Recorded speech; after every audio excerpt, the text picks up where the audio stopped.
ఘనమైన నామమునకు మహిమ కలుగును గాక.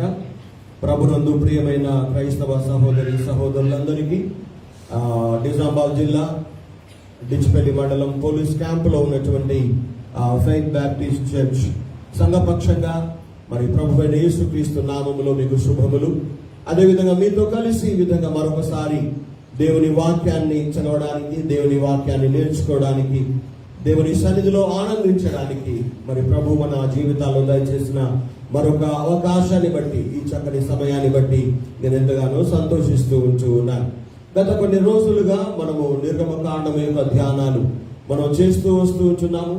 మరి ఏప్రిల్ నెల చివరి ఆదివారపు దినమున మనము ఆ ఐగుప్తు దేశము మరి చాలా గర్వించారని, గర్వముతో జీవించేవారుగా ఉండేవారని, వారి గర్వాన్ని అణిచివేయడానికి దేవుడు మరి వారి దేశంపైకి అనేకమైన తెగుళ్లను దేవుడు పంపినట్టుగా మనము పోయిన పాఠంలో నేర్చుకుంటూ వచ్చాం. అసలు ఐగుప్తు దేశము అంతగా గర్వించడానికి గల కారణాలు ఏమిటో కూడా మనం నేర్చుకున్నాం. 3 కారణాలు చూస్తాం, మీకు జ్ఞాపకం ఉన్నాయి అనుకుంటారు. ఆ ఐగుప్తు దేశము తమ దేశంలో ఉన్నటువంటి సహజ వనరులను బట్టి వారు బాగా గర్వించేవారు. ఎందుకంటే నైలు నది ప్రవాహము చేత, వారికి ఉన్నటువంటి ఆ వ్యాపారము వర్తకము చేత, వారికి ఉన్నటువంటి ఆ యొక్క ధన సంపద చేత వారు గర్వించినట్టుగా మనం చూసాం. రెండవదిగా ఆ దేశంలో పండుతున్నటువంటి పంటలను బట్టి, వారు కలిగినటువంటి ఆహార సమృద్ధిని బట్టి వారు గర్వముతో జీవించేవారని నేర్చుకున్నాం. మూడవదిగా వారికి ఉన్నటువంటి వైద్య పరిజ్ఞానమును బట్టి కూడా వారు గర్వించేవారుగా ఉన్నారు, జీవించారు. కానీ దేవుడు వారి గర్వాన్ని అణిచివేశాడు అన్న విషయాన్ని మనం నేర్చుకున్నాం. అయితే ఆ దేశములో ఉన్నటువంటి తన ప్రజలను దేవుడు విడిపించాలని ఆశపడి, వారిని విడిపించి తాను వారికి వాగ్దానము చేసిన ఆ పాలు తేనెలు ప్రవహించే దేశానికి వారు నడిపించాలనుకున్న దేవుడు ఆ దేశములో నుండి తన ప్రజలను విడిపించడానికి ఆ దేశము పైకి భయంకరమైన 10 రకముల తెగుళ్లను పంపినట్టుగా మనందరికీ తెలుసు. రాబోతున్న దినాల్లో వీలైతే వాటిని ఇంకా క్లుప్తంగా వివరంగా ధ్యానం చేయడానికి చూద్దాం. ఆ 10 తెగుళ్ళు ఏమిటి అంటే మళ్ళీ జ్ఞాపకం చేస్తున్నాను, జ్ఞాపకం ఉంచుకోండి. నీళ్లు రక్తంగా మార్చడం. రెండవ తెగులు ఏమిటంటే కప్పల చేత ఆ దేశాన్ని బాధించడం. మూడవ తెగులు ఏమిటంటే భయంకరమైన పేలు వారి శరీరాల మీద రావడం. నాలుగవ తెగులు ఏంటంటే భయంకరమైన ఈగల గుంపుల చేత ఆ దేశాన్ని దేవుడు బాధ పెట్టాడు. ఐదవ తెగులు ఏంటంటే పశువులకు భయంకరమైన రోగాలు తీసుకొచ్చి పెట్టాడు. ఆరవ తెగులు ఏంటంటే వారి యొక్క శరీరాలపై భయంకరమైన దద్దుర్లు రావడానికి ఆ దద్దుర్ల ద్వారా దేవుడు వారిని బాధ పెట్టాడు. ఏడవ తెగులు ఏమిటంటే భయంకరమైన వడగళ్ల చేత ఆ దేశం యొక్క పంటలన్నిటిని దేవుడు నష్టపరిచాడు. అదేవిధంగా మిడతలను పంపించాడు. 9వగా చూస్తే 3 దినాలు భయంకరమైన చీకటి చేత ఆ దేశ ప్రజలను బాధ పెట్టాడు. చివరిది భయంకర తెగులు ఏంటంటే ఐగుప్తు దేశంలో ఉన్నటువంటి జ్యేష్ఠ సంతానం అంతా కూడా దేవుడు హతము చేశాడు. ఈ 10 తెగుళ్లను బట్టి ఐగుప్తు దేశం చాలా నష్టపోయింది. అయితే ఇన్ని తెగుళ్ళు దేవుడు ఆ దేశంపైకి పంపించినప్పటికీ ఆ దేశం యొక్క రాజు ఫరో గారు గాని, ఆ దేశ ప్రజలు గాని దేవునికి లోబడలేదు, దేవుని మాట వినలేదు అనే విషయాన్ని మనం ఇక్కడ చూస్తాం. ఎందుకు ఈ యొక్క 10 తెగుళ్ళు దేవుడు పంపడానికి కారణం ఏంటి? చాలాసార్లు దేవుడు కొన్ని శిక్షలు వేస్తాడు, కొన్ని పరీక్షలు పెడతాడు, కొన్ని తెగుళ్లను పంపిస్తాడు, కొంత నాశనాన్ని, నష్టాన్ని కలిగిస్తాడు. ఎందుచేత దేవుడు ఈ తెగుళ్లను, ఎందుచేత దేవుడు ఈ రోగాలను, ఏ కారణాన్ని బట్టి దేవుడు మానవులను బాధిస్తాడో, ఎందుకు ఈ తెగుళ్లను దేవుడు అనుమతిస్తాడో, ఈ తెగుళ్లు రావడానికి, ఈ కష్టాలు రావడానికి, మానవుడు బాధపడడానికి గల కారణాలు ఏమిటో ఎప్పుడైనా ఆలోచన చేశామా? దేవుడు ఏదో మంచి చేస్తాడనుకున్నా కానీ ఇట్లా చేస్తాడనుకోలేదు అంటాం. అట్లా చేయడానికి గల కారణం ఏంటి? ఒకవేళ నీ జీవితంలో నిన్ను ప్రేమించే దేవుడు, అందరినీ ప్రేమించిన దేవుడు, అందరూ బాగుండాలని కోరే దేవుడు, అందరూ రక్షింపబడాలని ఆశపడ్డ దేవుడు, దేశాలను, దేశ ప్రజలను, మానవులను శిక్షించడానికి, తెగుళ్ళ చేత బాధించడానికి, వారి రాజ్యాలను నాశనం చేయడానికి గల కారణాలు ఏమిటి?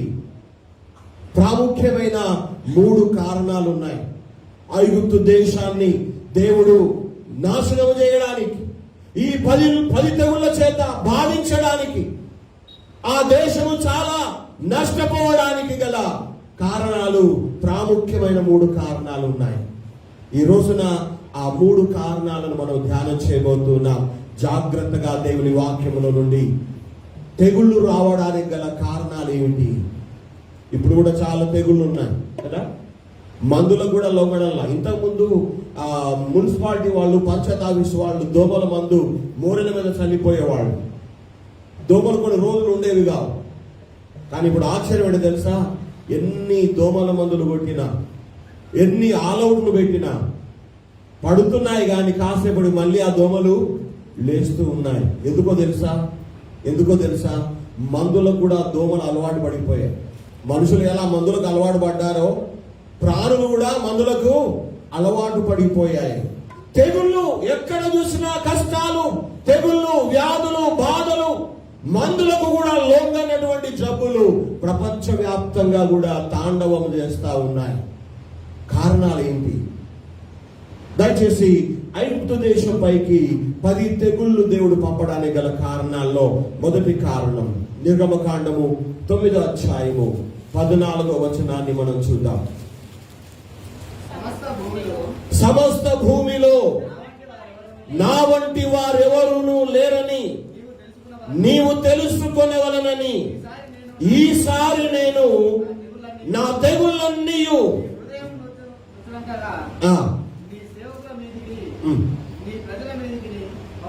గమనించండి, దేవుడు ఇక్కడ మాట్లాడుతున్నాడు. ఈ భూమి అంతటిలో నా వంటి దేవుడు ఎవడు కూడా లేడని నువ్వు తెలుసుకోవాలని ఈ తెగుళ్ళన్నీ నేను నీ ప్రజల మీదకి పంపుతున్నాను. ఎందుకు తెగులు పంపాడు దేవుడు? తన ప్రజలు విడిపించడానికి, తన ప్రజలు విడిపించబడడానికి. దేవుని సేవకులు, దేవుని దాసులు మోసే, అహరోనులు పోయి దేవుడు ఇలా చెబుతున్నాడు, తన ప్రజలను పంపిమంటున్నాడు అని ఆ మాటకు లోబడి, ఆ మాట విని రాజు పంపిస్తే సరిపోయేది.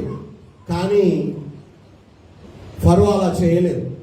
కానీ తెగుళ్ళు పంపడానికి గల కారణాల్లో మొదటి కారణం చూస్తున్నాం.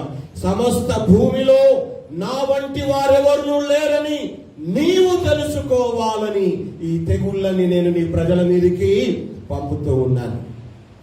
అంటే ఫరో రాజుకు దేవుడు తెలియదా? తెలియదు.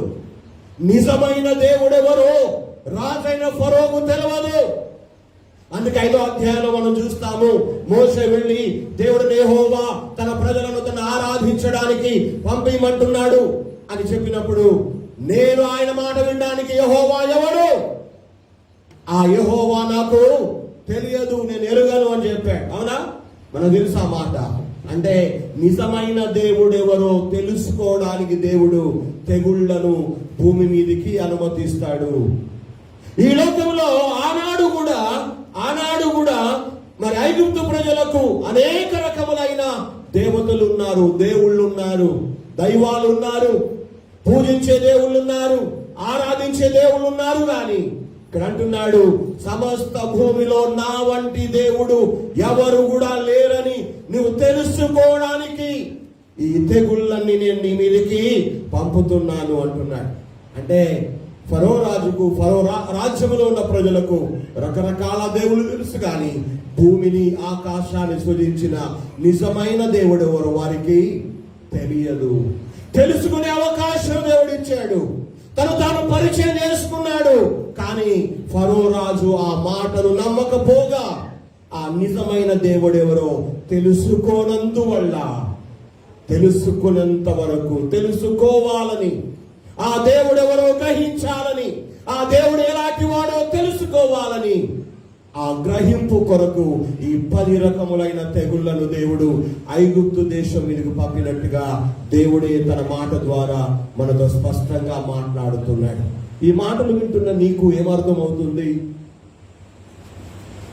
యేసుక్రీస్తు దేవుడు అని అందరు నమ్ముతున్నారు. ఎంతమంది నమ్ముతున్నారు? చేతులు ఎత్తుకుంటే అందరు ఎత్తుతారు. నిజంగా ఆ దేవుడు ఎవరో నువ్వు ఎరిగినావా? నువ్వు తెలుసుకున్నావు ఆయన్ని? ఒకవేళ అందరిలాగా ఆయన ఒక దేవుడని, అందరితో పాటే ఆయన ఒక దేవుడని ఒకవేళ నువ్వు అనుకుంటున్నావే నాకు తెలియదు, కానీ సమస్త భూమి అందంతటా నా వంటి వారెవరు లేరని నేను మనం తెలుసుకోవాలని దేవుడు మన జీవితాల్లో కొన్నిసార్లు కష్టాలను, బాధలను, అనారోగ్యాలను, తెగుళ్లను దేవుడు మన జీవితాల్లో అనుమతిస్తాడు. కారణం ఏంటో తెలుసా? ఆ దేవుణ్ణి మనం తెలుసుకోవాలి. ఆ దేవుణ్ణి మనం ఎరిగిన వారమై ఉండాలి. ఆ దేవునికి మనము లోబడాలి. ఆయన మాట వినాలి. ఆయన లాంటి వాడు ఎవడు లేడని మనం తెలుసుకోవాలని ఇక్కడ వాక్యం ద్వారా దేవుడు మనతో మాట్లాడుతున్నాడు. ఇర్మియా గ్రంథంలో ఒక చక్కని మాట ఉంటుంది. ఆ మాటను మనం చదువుదామా? ఇర్మియా గ్రంథం 10వ అధ్యాయము 10వ వచనాన్ని చదవండి. యెహోవాయే నిజమైన దేవుడు, ఆయనే జీవము గల దేవుడు, సదాకాలము ఆయనే రాజు. చూసారా? ఈ దేవుడు ఎవరో తెలుసా? యెహోవాయే నిజమైన దేవుడు. ఆయన తప్ప నిజమైన దేవుడు వేరొకరు లేరు. అందుకే పేతురు అంటాడు అపోస్తలుల కార్యములు 4:12లో, భూమి మీద ఇయ్యబడిన ఏ నామములో కూడా రక్షణ లేదు, గాని యేసుక్రీస్తు నామములోనే రక్షణ ఉంది అంటాడు. అనగా యేసుక్రీస్తే నిజమైన దేవుడు, ఆయనే జీవము గల దేవుడు, ఆయనే సదాకాలము రాజై ఉన్నాడు, ఆయనే సమస్తమైన సృష్టిని సృష్టించిన వాడై ఉన్నాడు. అవును, ఈ రోజున ఈ దినాన ఎంతమంది తెలుసుకున్నాం? చాలా మందికి యేసుక్రీస్తు దేవుడు దయ్యాలు పోగొట్టే దేవుడు అని మాత్రమే తెలుసు. రోగాలు బాగు చేస్తాడన్న దేవుడని మాత్రమే తెలుసు. అనుకున్నవన్నీ దేవుడు జరిగిస్తాడని మాత్రమే తెలుసు. గాని ఆయనే నిజమైన దేవుడని, ఆయనే జీవముగల దేవుడని, సదాకాలము ఆయనే రాజని మనం తెలుసుకోవాలి, మనం గ్రహించాలి. అందుకే 17వ అధ్యాయం యోహాను సువార్తలో యేసుక్రీస్తును ఎరుగుటయే నిత్య జీవం, అనగా యేసుక్రీస్తును దేవుడని తెలుసుకోవడమే నిత్య జీవం అని వాక్యంలో రాయబడి ఉంది. ప్రియమైన దేవుని బిడ్డలు, కేవలం ప్రేమించే దేవుడుగా మాత్రమే కాదు, నీ జీవితాన్ని బాగు చేసే దేవుడుగా మాత్రమే కాదు, నీవు అనుకున్న పనులు చేసి పెట్టే దేవుడుగా మాత్రమే కాదు, గాని ఆయనే నిజమైన దేవుడని, ఆయనే జీవము గల దేవుడని, సదాకాలము ఆయనే రాజని నేను మనమందరం కూడా వ్యక్తిగతంగా తెలుసుకున్న వారమై ఉండాలి, ఎరిగిన వారమై ఉండాలి. అందరూ కూడా యేసయ్య అని చెప్పిన మాటలకు ఇక కాస్త బెదిరిపోయి భయపడి ఇంత కష్టమైన జీవితాన్ని ఎలా జీవిస్తామని చెప్పేసి యేసయ్య వెనకాల పోవడం మానేసుకున్నారట చాలా మంది కదా. అనేకులు వెంబడించడం మానేశారట. యోహాను సువార్త 6వ అధ్యాయంలో ఉంటుంది. అయితే అక్కడ పేతురుతో పాటు 11 మంది శిష్యులు ఉన్నప్పుడు యేసయ్య అడుగుతాడు, మీరు కూడా వెళ్ళిపోవాలనుకుంటున్నారా అని అంటాడు. 65-66 వచనం చదువుతారు ఒకసారి. యోహాను సువార్త దానిపైన కూడా ఒక మాట చదవండి అమ్మ.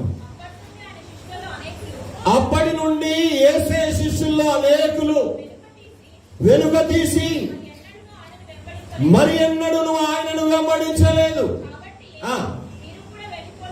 మీరు కూడా వెళ్ళిపోవాలనుకుంటున్నారా అని 12 మందిని అడగగా పేతురు అంటున్నాడు, ప్రభువా, మేము ఎవరి దగ్గరికి వెళతాం? నీవే నిత్య జీవపు మాటలు గలవాడు. ఎంత మంచి స్టేట్మెంట్ అది. అదే మీరు చదవండి ఇంకా ముందు వచనాలు. నా శరీరము తిని నా రక్తము త్రాగువాడే నిత్య జీవము గలవాడు, నన్ను వెంబడించాలి, నన్ను అనుసరించాలని చాలా కఠినమైన మాటలు చెప్పినప్పుడు అనేకులు వెనుకదీస్తారు, అనేకులు వెంబడించడం మానివేస్తారు. దేవుని వెనకాల నడవరు, దేవుని ప్రేమించరు, ఆయన దగ్గరికి పోవడం మానేశారు. అప్పుడు యేసయ్య అంటున్నాడు, మీరు కూడా వెళ్ళిపోవాలనుకుంటున్నారా, మీరు కూడా మానివేయాలనుకుంటున్నారా అని అడిగినప్పుడు ఎవరి యుద్ధకు వెళతాం, ఎక్కడికి వెళతాం, ఎవరి దగ్గరికి వెళ్ళాలి? నీవే నిత్య జీవపు మాటలు గలవాడవు. కింది వచ్చినప్పుడు చదవండి ఒకసారి.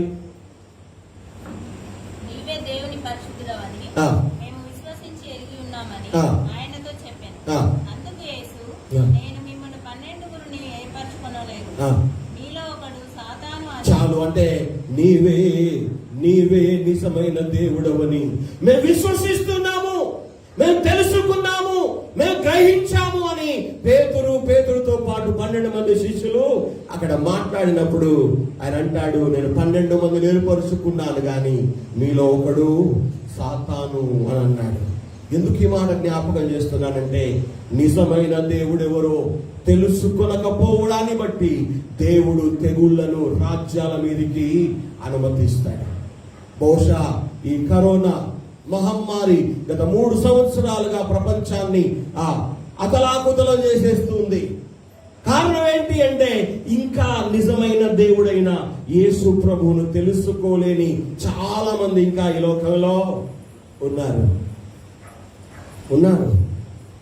ఇంకా తెలుసుకోలేదు.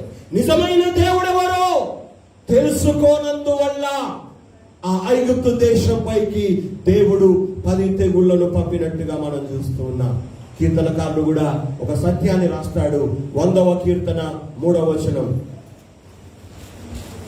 కీర్తనలు 100:3. యెహోవాయే దేవుడని తెలుసుకొనుడి. తెలుసుకున్నారా మీరు? మనం తెలుసుకున్నామా? ఆయనే నిజమైన దేవుడని, ఆయనే జీవముగల దేవుడని, ఆయనే సదాకాలము రాజ్యము చేయువాడని మనం తెలుసుకున్నామా?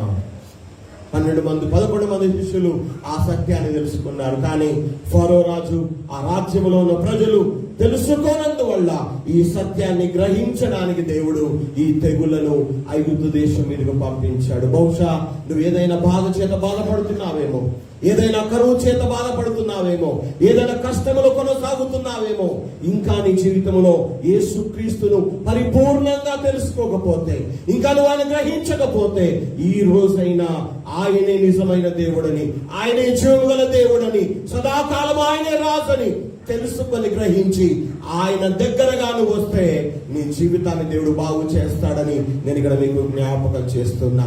రెండవదిగా ఐగుప్తు దేశం పైకి తెగులు రావడానికి గల రెండవ కారణం ఏంటి? నిర్గమకాండము 10వ అధ్యాయము దయచేసి 3వ వచనం. కాబట్టి మోషే అహరోనులు ఫరో ఎందుకు వెళ్ళి ఫరోను చూసి ఇలా అంటున్నారు, హెబ్రీయుల దేవుడగు యెహోవా సెలవిచ్చినదేమనగా, నువ్వు ఎన్నాళ్ళ వరకు నాకు లొంగక ఉంటావు. చాలు. మొదటిగా ఐగుప్తు దేశం పైకి 10 తెగుళ్లు రావడానికి గల కారణం రాజైన ఫరో చెప్పేస్తాడు తక్కువని, కానీ అది కాదు కారణం. ముఖ్యమైన కారణం ఏంటో తెలుసా? నిజమైన దేవుణ్ణి వారు తెలుసుకోవాలని. రెండవదిగా ఆ తెగులు రావడం గల కారణం ఏంటంటే, ఫరో రాజు దేవునికి ఇంకా లొంగలేదు. ఎవరికి లొంగాలి? చాలా సంవత్సరాల కిందట చింతకుంట అనే గ్రామానికి నేను వెళ్ళాను.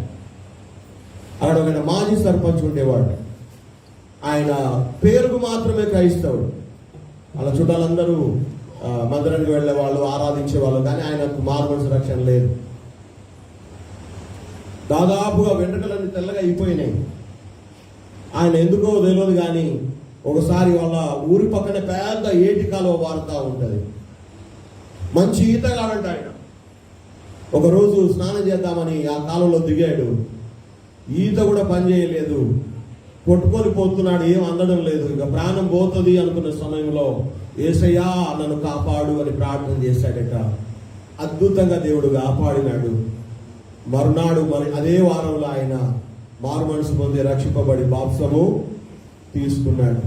తీసుకున్నాక ఆయన సాక్ష్యం చెప్పిన సాక్ష్యం ఏంటంటే, నేను ఇప్పటిదాకా ఎవ్వడి ముందు నా తల వంచలా, ఎవ్వడికి నేను లొంగలేదు. కానీ ఇప్పుడు చెప్తున్నా, నన్ను ప్రేమించి నాకు జన్మనిచ్చిన నా దేవునికి నేను తల వంచుతున్నానని, తల వంచి ఆయన దేవునికి వందనాలు చెప్పాడు. ఎందుకు ఈ మాట జ్ఞాపకం చేస్తుంది తెలుసా? ఈయన రాజు కావచ్చు, కానీ దేవుడు అంటున్నాడు, ఎంతకాలం నాకు లొంగక ఉంటావు, ఎంతకాలం నువ్వు లొంగక ఉంటావు, నాకు లోబడకుండా ఉంటావు అని దేవుని సేవకుల ద్వారా రాజుతో దేవుడు మాట్లాడుతున్నాడు. హెబ్రీయుల దేవుడగు యెహోవా సెలవిచ్చినదేమనగా, ఫరో రాజా, నీవు ఎన్నాళ్ళ వరకు దేవునికి లొంగనొల్లక ఉంటావు? ఈనాడు ఇక్కడ కూర్చున్నాం మనం, దేవుని మాటలు వింటున్నాం మనం. ఇక్కడ కూర్చున్నంతసేపు ఎంత చక్కగా, ఎంత మంచిగా ఉంటామంటే దేవుడే ఆశ్చర్యపోతాడు మన జీవితాలు చూసి. కానీ బయటికి వెళ్ళిన తర్వాత ఎవరెవరికి విధేయత చూపాలో, ఎవరెవరికి లొంగి బ్రతకాలో, ముఖ్యంగా దేవునికి లొంగి, దేవునికి వంగి, దేవునికి విధేయత చూపే జీవితాలు మనలో ఉన్నాయా? దేవునికి లొంగి బ్రతకాలి, దేవునికి లోబడి బ్రతకాలి, దేవునికి విధేయత చూపి బ్రతకాలి. ఇక్కడ అంటున్నాడు ఫరో రాజుతో, నువ్వు ఎన్నాళ్ళ వరకు నాకు లొంగకుండా ఉంటావు? ఎన్ని రోజులు లొంగకుండా ఉంటావు? ఇదే మాట అడుగుతున్నాను. ఎన్ని రోజులు ఉంటారు మీరు దేవునికి లొంగకుండా? ఎన్ని సంవత్సరాలు దేవునికి లొంగకుండా ఉంటారు? ఒక రోజు వస్తుంది, నడుము వంగిపోయినప్పుడు అప్పుడు దేవుని దగ్గరికి వచ్చి లొంగుతారు. శాతనైతే లేదు దేవా, ఆరోగ్యం సరిగా లేదు దేవా కదా. ఇప్పుడు అన్ని బాగున్నాయి కదా, కాళ్ళు బాగున్నాయి, చేతులు బాగున్నాయి, ఆరోగ్యం బాగుంది, డబ్బు బాగుంది, అన్నీ ఉన్నాయి, అనుకున్నవన్నీ చేసుకునే శక్తి ఉంది. ఇప్పుడు ఎందుకు దేవునికి లొంగుతారు మీరు? ఎందుకు లొంగాలి దేవునికి? ఇప్పుడు కాదు కదా. చాలా మంది అనుకునే మాట అదే. రాజుతో దేవుడు అంటున్నాడు, నువ్వెన్నాళ్ళ మట్టుకు నాకు లొంగనొల్లక ఉంటావు? ఎన్ని రోజుల వరకు నా మాట వినకుండా ఉంటావు? ఎన్ని రోజుల వరకు నా మాటకు విధేయత చూపకుండా ఉంటావు? ఇవాళ ఆదివారం అని తెలుసు, మందిరానికి వెళ్ళాలని తెలుసు, దేవుని ఆరాధించాలని తెలుసు, అది దేవుని కట్టడా అని కూడా తెలుసు. కానీ లొంగం దేవునికి కదా, లొంగం. గుళ్ళోనే కాదు, ఇంట్లో కూడా దేవుని మాట వినాలని తెలుసు, కానీ గుళ్ళో లొంగినంతగా ఇంట్లో లొంగం. ఎన్నాళ్ళు, ఎన్ని రోజులు, ఎన్ని నెలలు, ఎన్ని సంవత్సరాలు నిన్ను వంచుతాడు దేవుడు, నిన్ను వంచుతాడు దేవుడు. ఫరో రాజు లొంగకుండా చాలా రోజులు ఉన్నాడు, కానీ చాలా రోజులు ఉండలేకపోయాడు. రాజే లొంగినప్పుడు నేనెంత, నువ్వెంత దేవునికి? అధికారులే లొంగినప్పుడు నువ్వెంత, నేనెంత దేవునికి? దేవుడు తన దాసుల ద్వారా మాట్లాడుతున్నాడు, నువ్వెన్నాళ్ళు దేవునికి లొంగన ఉంటావు? ఎన్నాళ్ళు దేవునికి లోబడకుండా ఉంటావు? యెషయా ప్రవక్త అంటాడు, లోబడనొల్లని వైపు, వారి వైపు దినమెల్లా నా చేతులు చాపుతూ ఉన్నాను. ఎందుకో తెలుసా? దేవుడు ఇంకా నిన్ను ప్రేమిస్తున్నాడు, నీతో మాట్లాడుతున్నాడు, నిన్ను దర్శిస్తున్నాడు. ఈ రోజైనా లొంగుతావా దేవునికి? ఈ రోజైనా దేవునికి విధేయత చూపుతావా? ఈ రోజైనా దేవుని మాట విని వంగుతావా?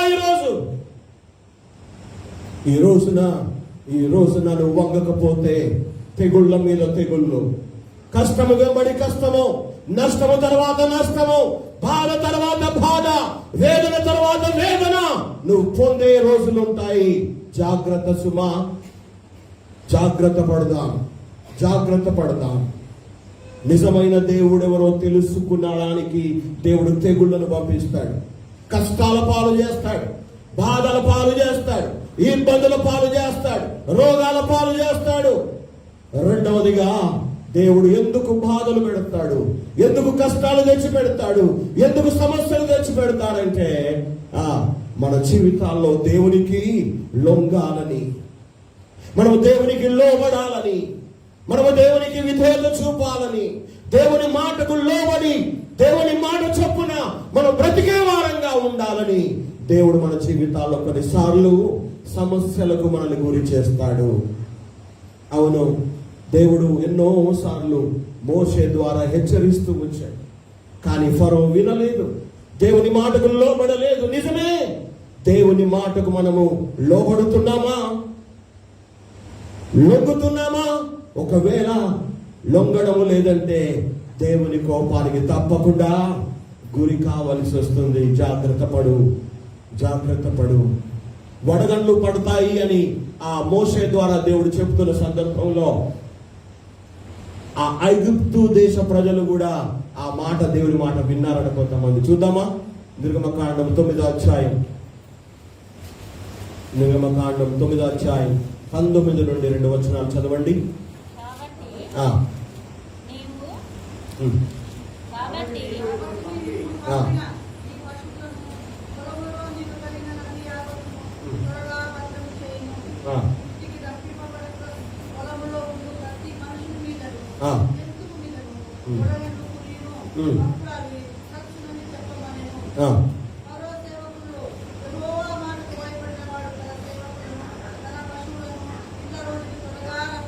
దేవుడు ఇక్కడ మాట్లాడుతున్నాడు ఏమని? ఇదిగో రాజా, నువ్వు దేవునికి లొంగడం లేదు కనుక ఇదిగో వడగళ్ళు దేవుడు పడజేస్తాడు, వడగళ్ళు కురిపించబోతూ ఉన్నాడు. ఇదిగో ఇళ్లలో ఉన్న పశువులు, ఇళ్లలో ఉన్న మనుషులు మాత్రమే బ్రతుకుతారు, పొలాల్లో ఉన్నటువంటి పశువులు గాని మనుషులు గాని ఆ వడగళ్ళ చేత చచ్చిపోతారని చెప్పినప్పుడు ఫరో సేవకులు కూడా కొంతమంది ఆ దేవుని మాట విని పశువులను మనుషులను ఇళ్ళలోకి తెచ్చేసి పెట్టుకున్నారని చూస్తూ ఉన్నాం. అంటే ఎందుకు ఈ మాట జ్ఞాపకం చేస్తున్నానంటే, దేవుడు ఎందుకు తెగులు పంపిస్తాడు అంటే తన మాటకు లోబడినట్లుగా, తనకు లొంగి బ్రతుకున్నట్లుగా ఉండడానికి దేవుడు తెగుళ్లను అనుమతిస్తాడు అన్న విషయాన్ని మనం ఇక్కడ చూస్తూ ఉంటున్నాం. ఆనాడు ఫరో రాజు మాత్రమే కాదు, ఆ రోజు ఐగుప్తు దేశ ప్రజలు మాత్రమే కాదు, కానీ ఈనాడు కూడా దేవుడు ఎన్నో సార్లు దేవుడు మనతో మాట్లాడుతూ వస్తూ ఉన్నా, ఎన్నో సార్లు గద్దిస్తూ ఉన్నా, ఎన్నో సార్లు హెచ్చరిస్తూ ఉన్నా. మనం ఏం చేస్తాం? ఫరో లాగా మన జీవితాలు, మన హృదయాలు కఠినం చేసుకుంటున్నాము, కానీ దేవునికి, దేవుని మాటకు లొంగకుండానే ఉంటున్నాం, విధేయత చూపకుండానే ఉంటున్నాం. చచ్చిపోతాం. జాగ్రత్త. దేవునికి లొంగకపోతే ఏమవుతాం? చచ్చిపోతాం, నశించిపోతాం.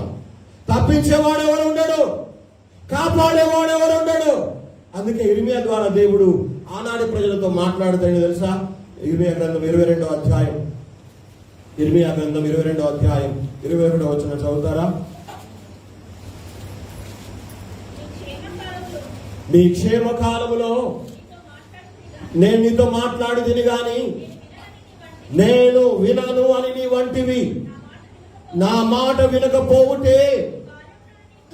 దేవుడు మంచి క్షేమకాలంలో మాట్లాడతాడట, కష్టకాలంలో కూడా మాట్లాడతాడు. దేవుడు మాట్లాడే దేవుడు.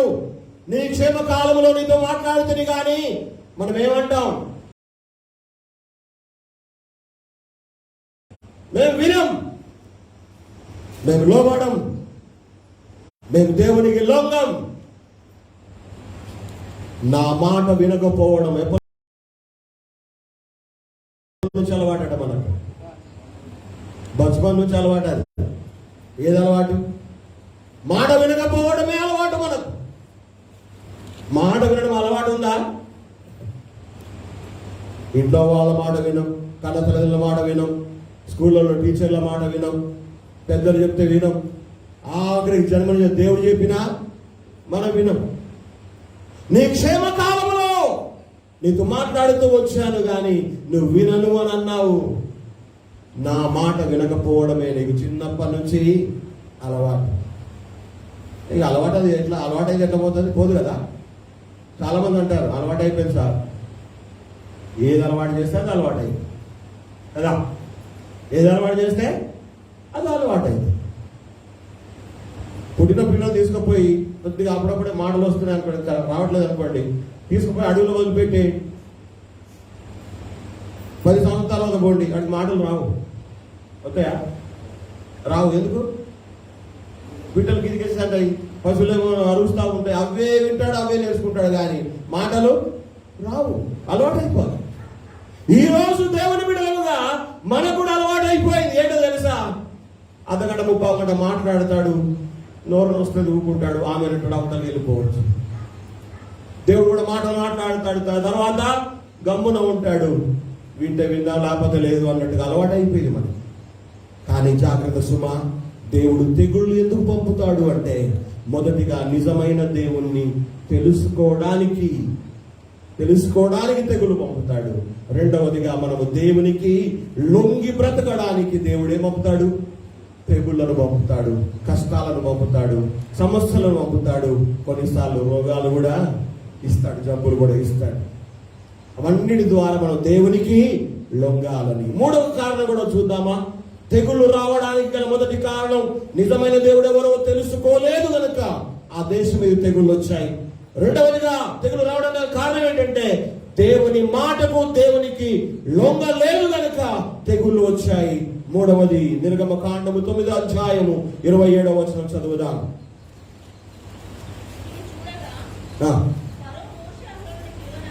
ఫరో మోషే అహరోనును పిలువనంపించి, నేను ఈసారి పాపము చేసి ఉన్నాను, యెహోవా న్యాయవంతుడు, నేనును నా జనులను దుర్మార్గులము అని ఒప్పుకున్నాడు. మూడవ కారణం ఏంటంటే, పాపము చేయడాన్ని బట్టి దేవుడు తెగులు పంపుతాడు. దేని బట్టి? పాపములో జీవించడాన్ని బట్టి. పాపము తర్వాత పాపము, పాపం మీద పాపము, పాపం చేస్తూనే ఉంటారు. ఇక నేను అప్పుడప్పుడు చెప్తాను, జ్ఞాపకం ఉందా? పాపం పాపి పాపపై పాపం మోపే అని ఒక పాపాలన్నీ ఉంటాయి, అన్నీ అక్షరాలే ఉంటాయి.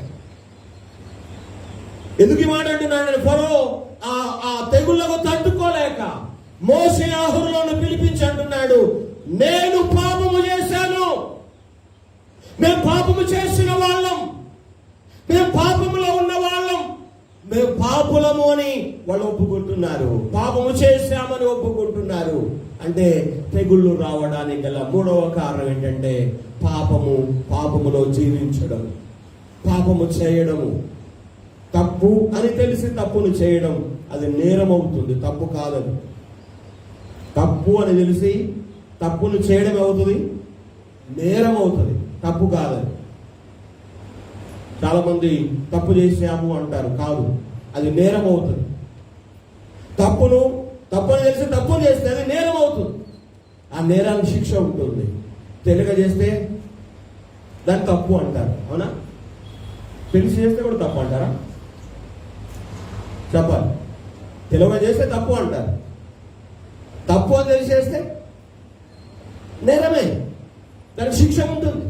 ఇక్కడ అంటున్నాడు ఫరో, అంటున్నాడు, నేను నా జనులు దుర్మార్గులము, దుష్టులము, పాపులము, మేము చేసిన పాపాన్ని బట్టి మా మీదికి, మా రాజ్యం మీదికి ఈ తెగులు వచ్చాయి. యెహోవా న్యాయవంతుడు, యెహోవా నిజమైన దేవుడు, యెహోవాయే నిజమైన వాడు అని ఆయన నోటంబట ఈ మాట రావడం ఆశ్చర్యం కదా, ఆశ్చర్యం కదా. ఇప్పటిదాకా నువ్వు తెలుసుకోలేదేమో నిజమైన దేవుడు ఎవరో, ఇంతవరకు నువ్వు లొంగకుండా ఉంటున్నావేమో, నీ మానాన నీవు నీ పాపంలో జీవిస్తున్నావేమో. ఒక రోజు వస్తుంది, సేవకులు వచ్చి మాట్లాడితే వినలేదు, దేవుడు దర్శించి మాట్లాడితే వినలేదు, ఆరాధనలు దేవుడు మాట్లాడితే వినలేదు, ఎవరు చెప్పినా వినలేదు. నీవే ఒకసారి పిలుచుకోవాల్సి వస్తుంది. ఎవరిని? దేవుని సేవకులను. దేవుడి దగ్గరికి నువ్వు వెళ్ళినప్పుడల్లా మాట్లాడు, దేవుడి దగ్గరకు వచ్చి మాట్లాడాడు. కానీ ఒక రోజు వస్తుంది, నీవే రావాలి, నీవే కోరుకోవాలి, నీవే పిలవాలి. రండయ్యా, రండి, ఈ తెగులు భరించలేకపోతూ ఉన్నాం, ఈ కష్టాలు భరించలేకపోతూ ఉన్నాం.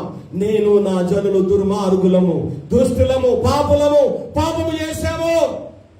పాపము చేశాము, దేవుడే నిజమైన వాడు, దేవుడే న్యాయవంతుడు, దేవుడే పరిశుద్ధుడు అని మనం నోరారా ఒప్పుకోవాల్సి వస్తుంది. అప్పుడు ఒప్పుకోవడం మంచిదా, ఇప్పుడే ఒప్పుకోవడం మంచిదా? ఏమండి, చేతులు అలాగా ఆకులు పట్టుకుంటారు అంటారు కదా, చేతులు కాలక ముందే ఆకులు పట్టుకోవడం మంచిదేమో. కానీ మన జీవితాల్లో ఐగుప్తు దేశం పైకి దేవుడు పంపిన ఈ 10 తెగులు రావడానికి గల ప్రాముఖ్యమైన 3 కారణాలు ఏంటంటే, నిజమైన దేవుడు ఎవరో తెలుసుకోలేదు, తెలుసుకోవాలని తెగులు పంపాడు. దేవుడి మాటకు, దేవునికి లొంగకుండా బ్రతుకుతున్నారు కనుక దేవుడి మాటకు లోబడాలని, దేవునికి లొంగి బ్రతకాలని తెగులు పంపాడు. 3వదిగా వారు చేసిన పాపాన్ని బట్టి దేవుడు ఆ దేశం మీద తెగులను పంపాడు. ఐగుప్తీయులు అంటే పాపము ఎప్పుడు కూడా చెడ్డ ఫలితాలు ఇస్తుంది. పాపం ఎప్పుడు కూడా చెడ్డ ఫలితాలు తీసుకొస్తుంది. ఐగుప్తులు పాపము చేశారు అన్న విషయాన్ని స్వయంగా ఫరో రాజు ఒప్పుకుంటున్నాడు, చెబుతూ ఉంటున్నాడు. వారి యొక్క పాపము అధికమవడాన్ని బట్టి ఈ తెగులు వారి మీదకి వచ్చాయని మనకు అర్థమవుతూ ఉంది. నిజంగా ఆనాడు దేశాన్ని, ఐగుప్తు దేశాన్ని తెగుల చేత బాధించిన దేవుడు మనల్ని కూడా మన పాపాన్ని బట్టి బాధపరుస్తాడా, శిక్షిస్తాడా? ఖచ్చితంగా శిక్షిస్తాడు. మీకా గ్రంథంలో ఒక మాట ఉంటే చదువుదామా? మీకా గ్రంథము 6వ అధ్యాయము 13వ వచనం. మీకా 6:13.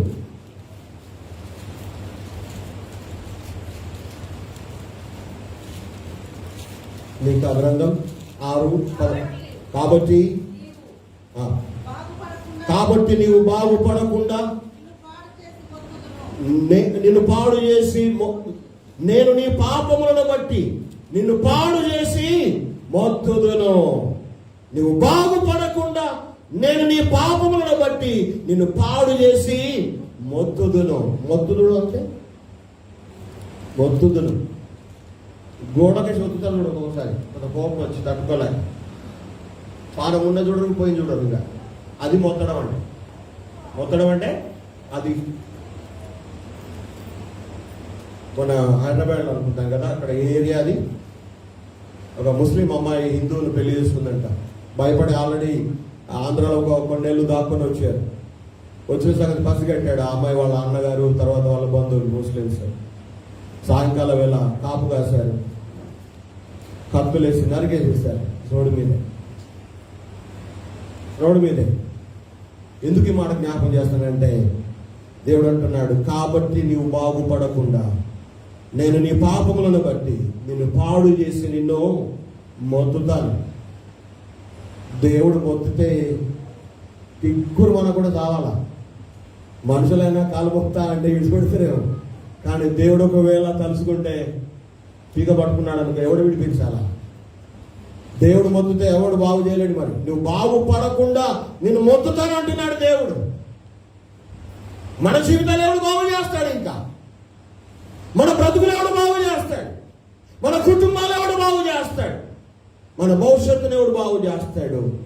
ఈ 10 తెగుళ్ళు రాజు మీదకి, ఐగుప్తు దేశం మీదకి రావడానికి గల 3 కారణాలు చూశాం. ఐగుప్తీయులు నిజమైన దేవుడు ఎవరో తెలుసుకోకపోవడం వల్ల, తెలిసిన తర్వాత కూడా ఆయన మాటకు లోబడకపోవడం వల్ల, మరియు వారి యొక్క అధికమైన దుర్మార్గాన్ని బట్టి తెగుళ్ళ చేత బాధించబడుతూ వచ్చారు. అవే పరిస్థితులు నేటి దినాల్లో కూడా మనం చూస్తూ ఉన్నాం. యావత్ ప్రపంచాన్ని భయంకరమైన తెగుళ్ళు, రోగములు వణికిస్తూ ఉన్నాయి కదా, వణికిస్తూ ఉన్నాయి. మరొక వార్త విన్నాను ఫేస్బుక్లో. ప్రపంచంలో ధనవంతుల జాబితాలో చాలా ముందుండే వ్యక్తి బిల్ గేట్స్. పేరు విన్నారా? Bill gates. ఆయన కూడా కరోనా వచ్చిందంట. ఆయనకే మెడికల్ కంపెనీలు చాలా ఉన్నాయి, సాఫ్ట్వేర్ కంపెనీస్ ఉన్నాయి, మెడికల్ కంపెనీలు కూడా ఆయన చేతుల్లోనే ఉంటాయి. ఆయన కూడా కరోనా వచ్చిందంట. ఎందుకు ఈ మాట చెప్తున్నానంటే, దేవుడు తెగుళ్ళు పంపితే ఎవడు తట్టుకోలేడు. ఉన్నోడు తట్టుకోలేడు, లేనోడు తట్టుకోలేడు. ఈ మాట ఎందుకు జ్ఞాపకం చేస్తున్నానంటే, యావత్ ప్రపంచము కూడా ఈనాడు భయంకరమైన తెగుళ్ళు, భయంకరమైన రోగాలు, మందులు వాడుతున్నారు, టాబ్లెట్స్ వాడుతున్నారు, రకరకాల వైద్య పరిజ్ఞానాలు అభివృద్ధి చెందుతున్నాయి. కానీ ఆ భయంకరమైన పరిస్థితులు ప్రపంచంలో కనపడుతున్నాయి. కావున ప్రతి ఒక్కరూ యేసుక్రీస్తు నిజమైన దేవుడిని ఒప్పుకొని ఆయన ముందు మోకాలు వంచాలి. ఆయన గురించి తెలిసిన వాళ్ళు ఆయన మాటకు లోబడాలి. అంతేకాదు ప్రతి విధమైన పాపాన్ని విడిచి పెట్టాలి. అప్పుడే మనం బాగుపడతాం, అప్పుడే మన జీవితాలు బాగుపడతాయి, అప్పుడే మన కుటుంబాలు బాగుపడతాయి, మన పరిస్థితులు బాగుపడతాయి, మన దేశము బాగుపడుతుంది. అప్పటిదాకా ఈ కష్టాలు, ఈ బాధలు తప్పవు తప్పవు తప్పవు. ఎప్పటిదాకా నిజమైన దేవుని తెలుసుకునేదాకా, దేవునికి లొంగేదాకా, ప్రతి పాపాన్ని విడిచిపెట్టేదాకా, దేవుడే న్యాయవంతుడు అని ఒప్పుకునేదాకా ఈ తెగుళ్ళు తప్పవు, ఈ బాధలు తప్పవు. ఎందుకు ఈ బాధలు, ఎందుకు ఈ భయంకర సమస్యలు అంటే కేవలం మనుషులు దేవుని వల్ల సృష్టించబడ్డారని, ఆ సృష్టికర్త వైపు తిరిగి రావాలని, ఆయన మాటకు లోబడి, ఆయనను విశ్వసించి, ఆయనకు లోబడి, ఆయన ద్వారా నీతిమంతులుగా తీర్చబడి, ఆయన అనుగ్రహించే రక్షణ, మారు మనసు పొంది నిత్య రాజ్యములో ఆ బిడ్డలందరూ ఉండాలని దేవుడు కోరుతూ ఉన్నాడు. ఈ రోజైనా యేసయ్యని తెలుసుకుంటావా? ఈ రోజైనా దేవునికి లోబడతావా? ఈ రోజైనా నీ పాపాన్ని విడిచిపెట్టి, నా పాపాన్ని క్షమించు, నేను దుర్మార్గులము, నేను పాపిని, నేను పాపము చేశానని, దేవుడే న్యాయవంతుడని ఒప్పుకొని నీ పాపాన్ని విడిచిపెట్టి వస్తే దేవుడు నిన్ను క్షమిస్తాడు, తన బిడ్డగా అంగీకరిస్తాడు. నీ పాపాన్ని క్షమించి తన బిడ్డగా అంగీకరించి తాను ఉండే ఆ నిత్య రాజ్యములో నన్ను వారసునిగా చేస్తాడు. ఇంకెన్ని రోజులు ఉంటావు, ఇంకెన్ని సంవత్సరాలు ఉంటావు? కనుక ఇప్పుడే సిద్ధపడండి, ఇప్పుడే మీ హృదయాలు ఆలోచన చేయండి. ఇంకా భయంకర తెగులు రాకముందే, అదేంటాడా? దయచేసి ఆ మాట కూడా ఒకసారి చదువు ముగిద్దాం. ప్రసంగి గ్రంథం 11వ అధ్యాయం, 12వ అధ్యాయమా, మొదటి వచనం చదువుతారా? దుర్దినములు రాకముందే ఇప్పుడు వీటి యందు నాకు సంతోషము లేదని నీవు చెప్పు. సంవత్సరములు రాకముందే తేజస్సునకును సూర్యచంద్ర నక్షత్రములకును చీకటి కమ్మక ముందే, వాన వెలిసిన తర్వాత మేఘములు మరలా రాకముందే, నీ బాల్య దినముల యందే నీ సృష్టికర్తను స్మరణకు తెచ్చుకో. చాలు తెలుసుకోనన్ని రోజులు చాలు. ఈ రోజైనా తెలుసుకో. చాలు, ఇన్ని రోజులు లొంగకుండా బ్రతికావు, నీ ఇష్టానుసారంగా బ్రతికావు. చాలు, ఈ రోజైనా దేవునికి విధేయత లొంగి బ్రతుకు. చాలు, చేసిన పాపాలు చాలు, మస్తు అయిపోయినాయి. ఒప్పుకో. ఈ రోజైనా నేను పాపము చేశాను, నేను తప్పు చేశాను, నేను దుర్మార్గుణ్ణి, దుష్టుణ్ణి, పాపము చేసిన వాణ్ణి, నీవే న్యాయవంతమైన నిజమైన దేవుడు అని ఒప్పుకో. ఆ నీ సృష్టికర్తను స్మరణకు తెచ్చుకో, జ్ఞాపకం చేసుకో, ఆయన వైపు తిరిగిరా. చాలా మంది తినాలని ఆశ ఉంటుంది, పళ్ళు పోయిన తర్వాత వద్దులేరా, నాకు తినబుద్ధి అయితే లేదు అంటారు. పళ్ళు లేవు నమ్మలే, అదికేమంటారు, తినబుద్ధి అయితే లేదు కదా. పళ్ళు తింటారేమో. చాలాసార్లు ఏమంటున్నాడు అక్కడ? ఏమంటున్నాడు? దుర్దినములు రాకముందే ఇప్పుడు వీటి యందు నాకు సంతోషము లేదని నువ్వు చెప్పే ఆ సంవత్సరాలు రాకముందే, చీకటి సూర్య చంద్ర నక్షత్రాలకు కమ్మక ముందే, మరలా మేఘాలు రాకముందే నువ్వు దేవుని తెలుసుకో, దేవునికి లోబడు, నీ పాపాన్ని ఒప్పుకొని విడిచిపెట్టు. నీ జీవితాన్ని, నీ కుటుంబాన్ని, నీ బ్రతుకుని బాగు చేస్తాడు. తన నిత్య రాజ్యాన్ని నీకు వాగ్దానం చేస్తున్నాడు. ఇప్పుడే మారు మనసు రక్షణ పొందిన జీవితాన్ని పొందుకొని ప్రభు వైపు తిరిగి వద్దాం, ప్రభువును ఒప్పుకుందాం, తెలుసుకుందాం, ఆయన మన జీవితాలు అర్పిద్దాం. అట్టి కృప, అటువంటి జీవితం దేవుడి మాటలు వింటున్నా మనందరికీ దయచేయను గాక. ఆమేన్.